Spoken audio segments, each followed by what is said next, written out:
C'est suivant le même rythme que l'Algérie poursuit l'inauguration des usines de dessalement d'eau de mer dans le cadre du programme complémentaire ordonné par le président algérien Abdelmadjid Tebboune, comprenant la réalisation de 5 stations ou 5 usines de dessalement, un programme urgent que le président avait instruit justement le gouvernement de terminer, de réceptionner ces usines avant la fin du Ramadan. Nous en sommes à 4 usines jusqu'à maintenant. Nous trouvons aujourd'hui dans la wilaya de Boumerdès pour l'inauguration par le président algérien Abdelmadjid Tebboune de la station de Cap Gennet, une station avec une capacité de production de 300 000 litres jour.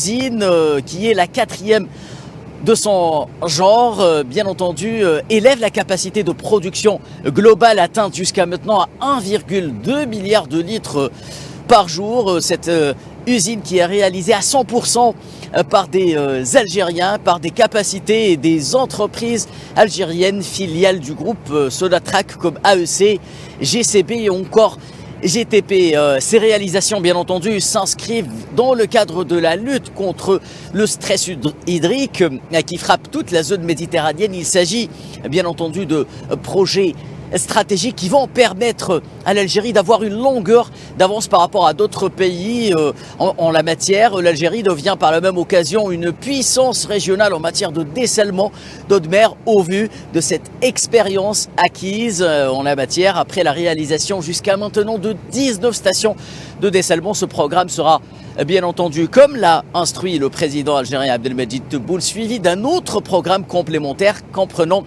la réalisation de 6 usines de dessalement, ce qui portera le taux global justement de production d'eau potable à travers le dessalement d'eau de mer à 62% à l'horizon 2030. Voilà, l'Algérie tente de prendre le taureau par les cornes et de répondre efficacement à ce problème endémique du stress hydrique qui va frapper bon nombre de pays de la zone méditerranéenne d'ici les années à venir.